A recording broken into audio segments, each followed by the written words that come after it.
Malik Washington will make a jump against Northern Illinois.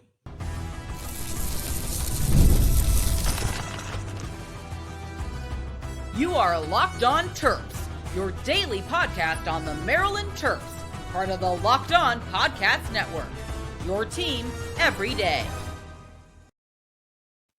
What's up, everyone? I'm Tre Moore, host of Locked On Terps for the Locked On Podcast Network, your team every day. So thank you guys for making us part of your day. And this episode is brought to you by Mazda. Just like there's more to every player, more dedication, more attention to in detail, there's more to the Mazda vehicle. Stay tuned later in the episode for highlights in this week's Moving the Game Forward. Mazda, move and be moved.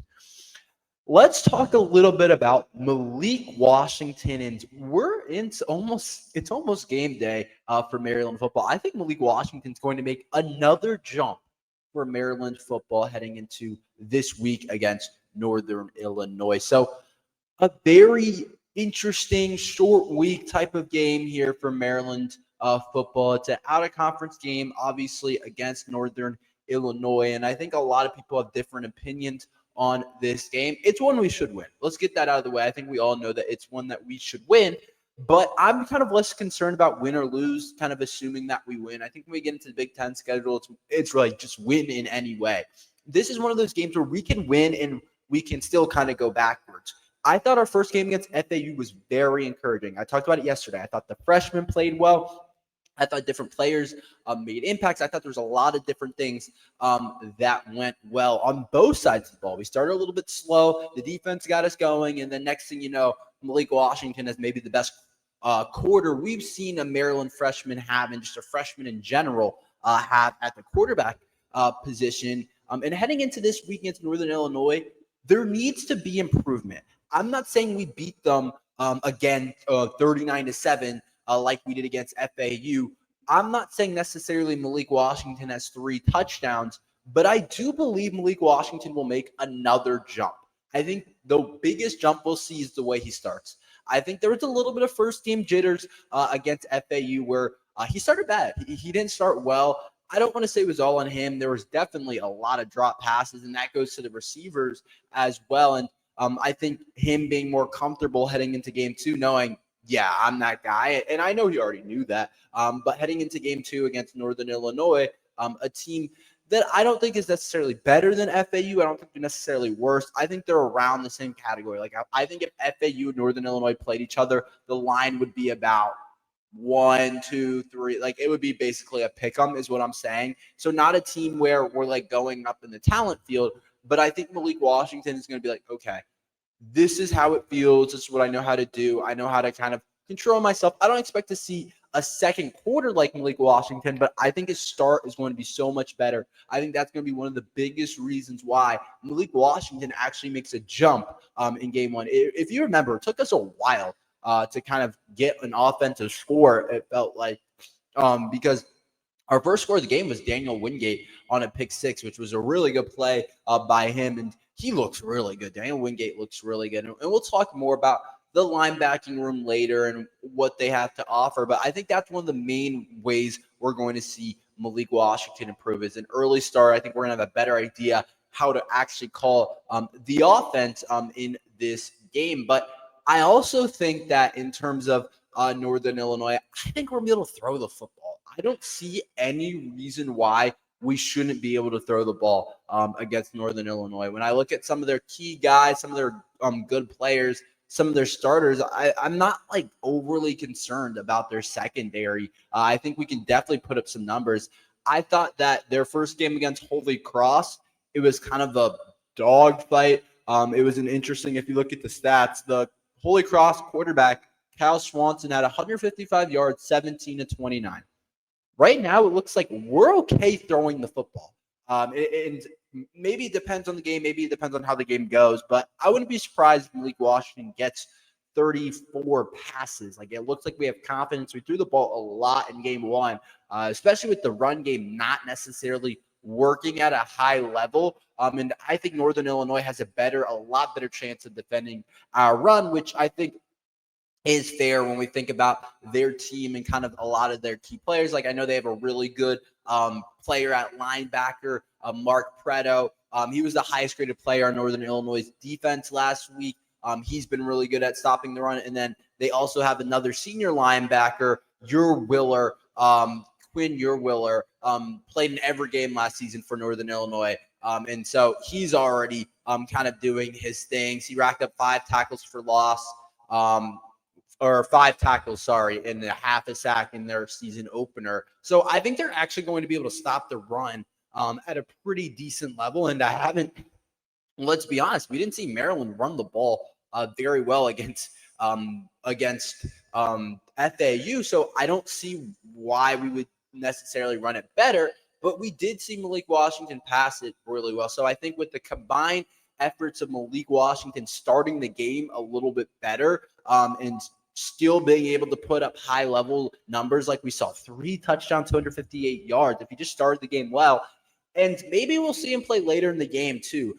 Those are some of the biggest reasons why I think we're going to have to throw the football, because I'm just not convinced about the run game. It hasn't worked. It didn't work against FAU. Northern Illinois has some really good players at linebacker. I think they might stop the run actually at a pretty solid level. I could be wrong about that. I think it's going to force Malik Washington to make some throws. And I don't think Northern Illinois secondary is anything we have to worry about. And I think Washington will make some plays. He'll make some throws that will allow him to improve. And I just think a big jump from game 1 to game 2 is going to happen. And Mike Locksley talked about that. Usually one of the biggest jumps you make in a season is from the first game to the second game. It's just the first game, everything's new. You got a bunch of young guys playing.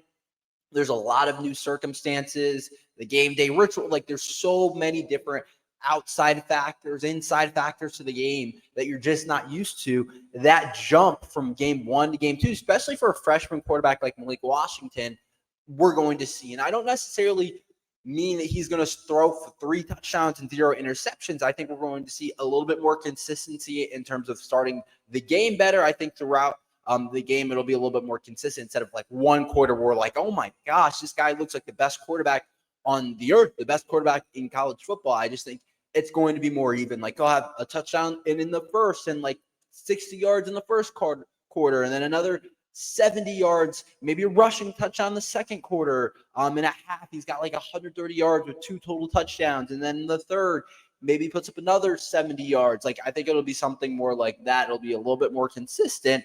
And I think that'll work for Malik Washington pretty well. So I expect him to make a jump. I'm expecting the entire team to make a jump, but we're obviously focused in on him. Another game with the receivers as well. Another game getting first team reps as well. I just think Malik Washington's due to make a jump, and I don't see Northern Illinois' defense honestly stopping Malik. That's just how I see it. Let me know what you guys think, but I do think he's going to make a jump. I think the defense is going to have a really solid game. I think we match up well against Northern Illinois. I'll talk about that after this.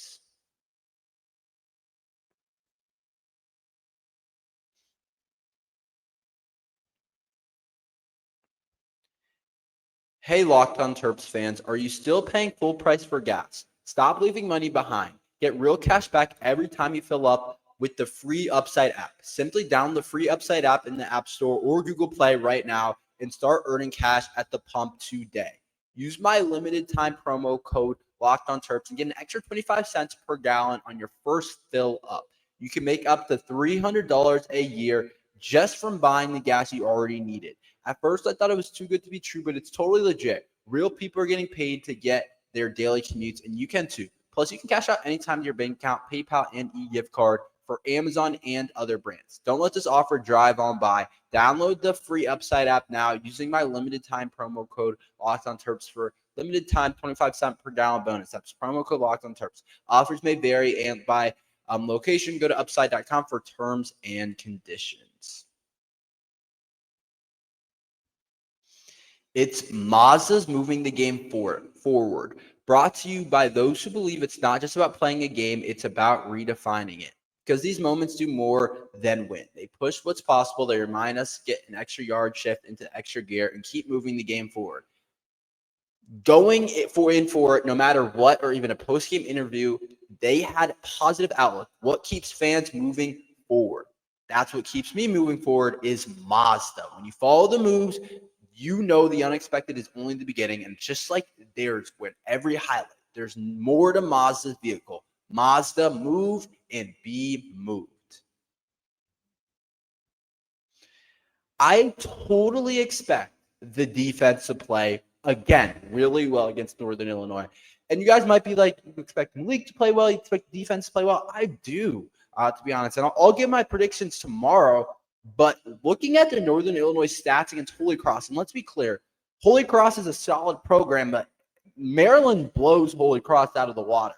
I mean, looking how Holy Cross's defense played against Northern Illinois and looking how Maryland's defense played, looking at how Northern Illinois' offense played against Holy Cross, and then looking at how Maryland's defense played against FAU, there is no reason at all that Maryland's defense shouldn't be similar to how they played against FAU. Maybe allow a touchdown. And it took a second. I was watching the game, and I was like, in the first quarter, similar to how Malik Washington was playing, I was like, we ended up getting away with it. I think they went for it on fourth down. FAU did. It was a little bit of bend, don't break from Maryland's defense, but they were moving the ball. It's similar to, I think it's similar. I don't know if you guys watched the UNC TCU game where it was like UNC scored right away, off rip, and then they couldn't even complete a pass for the next quarter and a half or so. And so I think Maryland's defense, it takes a second to ease in. The first 10 plays, whatever the case is that the offense has, it's always going to be looking to score right away. Some of the best plays are going to be right. It's scripted. It's very you know what you're doing. And I think a little bit of that happened against Maryland's defense against FAU. But after that, Maryland shut down FAU's defense or offense. I keep the offense defense going back and forth talking about it.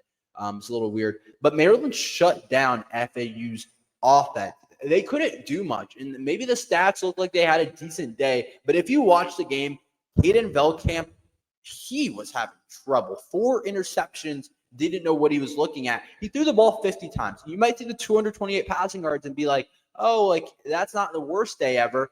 If you throw the ball 50 times, you better have 225 passing yards. To give you a reference, Malik Washington threw it 43 times, and he had 260 yards. If you're throwing the ball 50 times a game, you're going to do something. You're going to throw for some yards, especially because Maryland's going to loosen up. But if you saw the game, Maryland was dominating. And when you see how FAU rushed the ball, I didn't think they necessarily rushed the ball very well either. I just think Maryland's defense played really well. And then switching over to Northern Illinois, who we're looking at next, and how their offense played against Holy Cross, they weren't good. Their quarterback threw 18 passes, and they found a way to win for 101 yards and 1 interception. That's pretty bad from them. They did run the ball relatively effectively, but to me, I think we have a good enough defensive line where I don't see them running the ball well, and I don't see them passing the ball well either. They do have this good receiver, Rogers, who had a good week 1, but I just think the fact that their quarterback only threw for 101 against Holy Cross, if they think they're not going to have to open it up against us, they're probably wrong. And I just don't think that they're going to be able to compete on the offensive side of things. I just don't think they're going to be able to get it done. And I think their quarterback play is definitely 100% definitely a question mark. So I just think that the way the styles are and the way Maryland football is right now, I don't see us having trouble with this Northern Illinois team.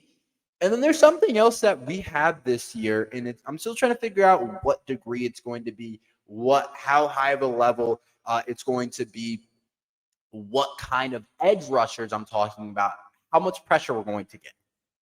Like I talked about it yesterday, Zahir Mathis and Sidney Stewart, freaks coming off the edge. Absolute freaks of natures, those 2 freshmen. And I don't think Northern Illinois can block those guys. I don't.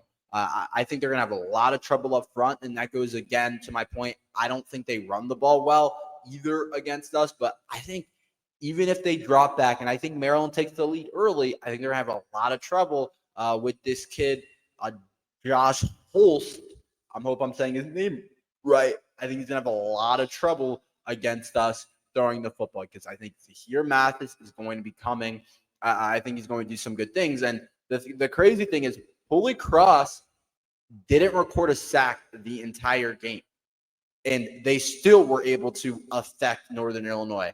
Maryland is going to get at least a sack or two against Northern Illinois. Holy Cross didn't get a sack all game against that offense, and still had Josh Holst in a box, it seemed like, and Northern Illinois didn't want to open it up, and maybe that's part of just not wanting to beat Holy Cross, but still.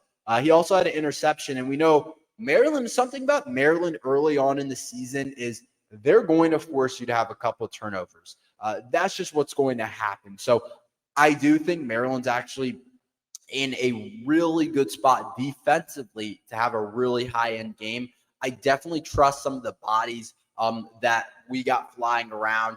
I love our guys up front more than I have, I think, over the last couple of years. And maybe the Mike Locksley era. Like, I know they're young, and part of it's a little bit of projection and what I think they can become. But I think we have something with this defensive line in terms of the future. And then Daniel Wingate roaming around at linebacker as well, obviously was really good. I just think we're going to outplay them up front, and it's going to be really hard for them to really do much against us. So we'll see what happens, but I do think defensively, we could do a lot of things against them. And I don't know. I think it's going to be very similar to the FAU game if Maryland improves and doesn't take a step back. But that's what I've been saying. Maryland has to improve. Maryland has to continue to get better because we haven't really been doing that. And that's something that we definitely have to continue to get better at. I felt like last year we just didn't really get better, and it was so unlinear. This year, I want to see us improve. It's a similar talent team. Our defense is guys all over the place compared to a team like Northern Illinois. We should be able to dominate them up front. What's the deal with Michael Harris? Is he going to play? Is he not going to play?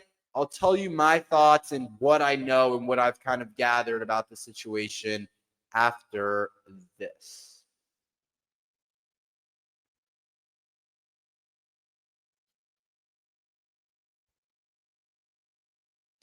It's almost a weekend. Time to look back and crown this week's MVP on Who Delivered, powered by DoorDash. Just like you can win every Saturday with DoorDash streaks, saving more every time you order. These players delivered when it mattered most. Let's break it down. Locked on Terps. My player is Malik Washington. He delivered in a big way. In his second quarter, he kind of went off with 3 touchdowns and threw to a bunch of different players, and it was really awesome. And if you've been watching week after week, this performance, if you watched him in high school, this performance was not a fluke at all for Malik Washington. And just like Malik Washington delivered for Maryland football, DoorDash delivers for you on Saturdays. With DoorDash streaks, you can save every Saturday you order. Stack it up all season, and you can save up to $250, including 100 in DoorDash credits. Order this Saturday. Keep the streak alive. Fuel your game day only with DoorDash. Terms apply. Promo codes through 11/18.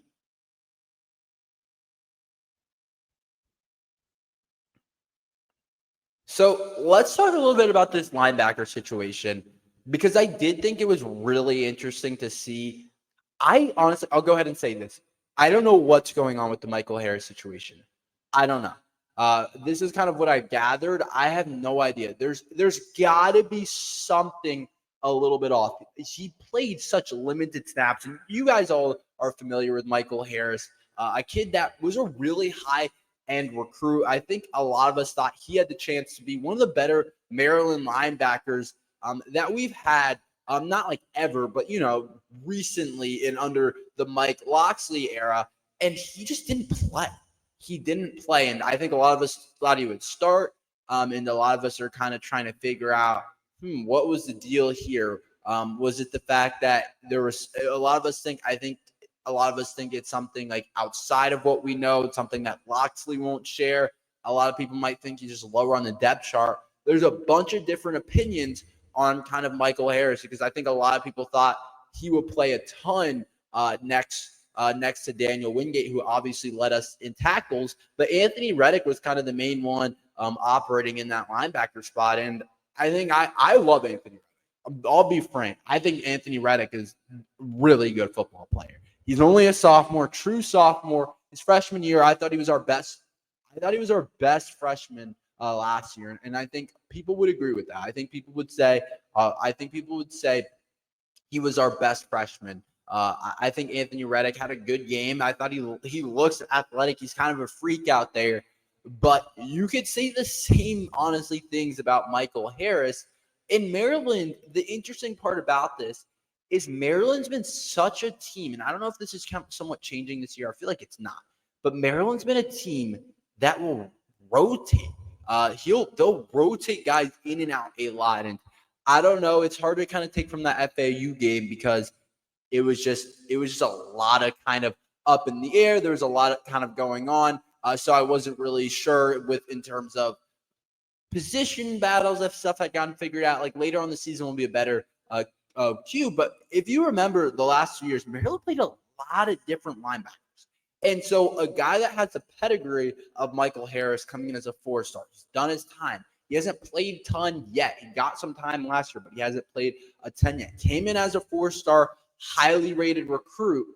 The fact that he played such limited snaps is definitely concerning. It's definitely something to keep an eye out. It says he just saw 5 snaps.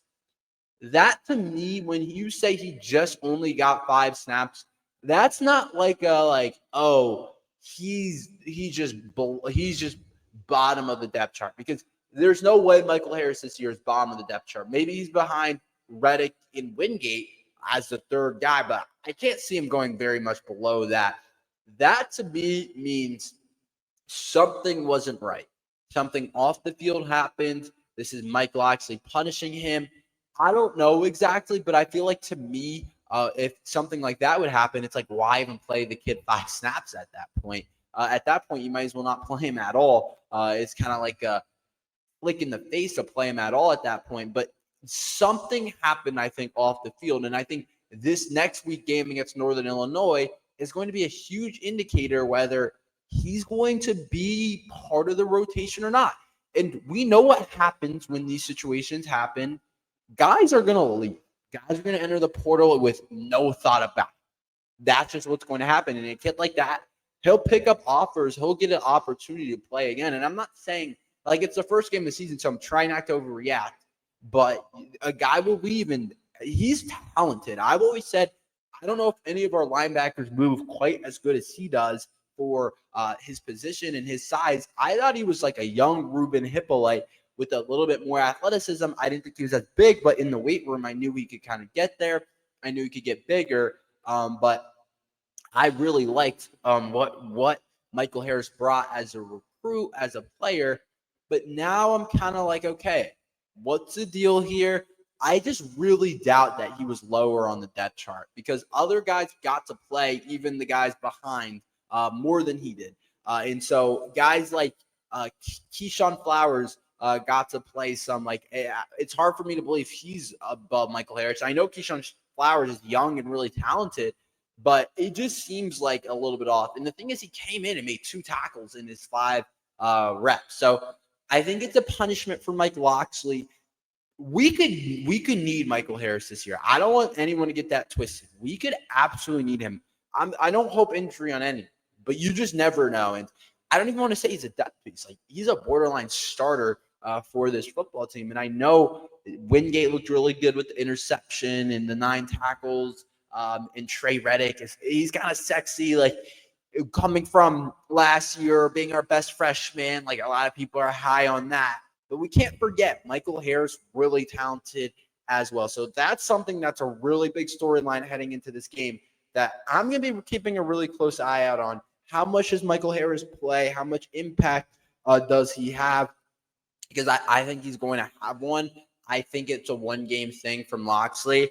I doubt he doesn't play only 5 snaps, but we'll see. I think it's a punishment.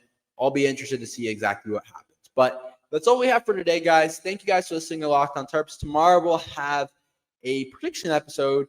It is a Friday game, so I'll try and get that out when I can. But that'll definitely be interesting too. But that's all we have for today. Thank you guys for listening to Locked on Terps.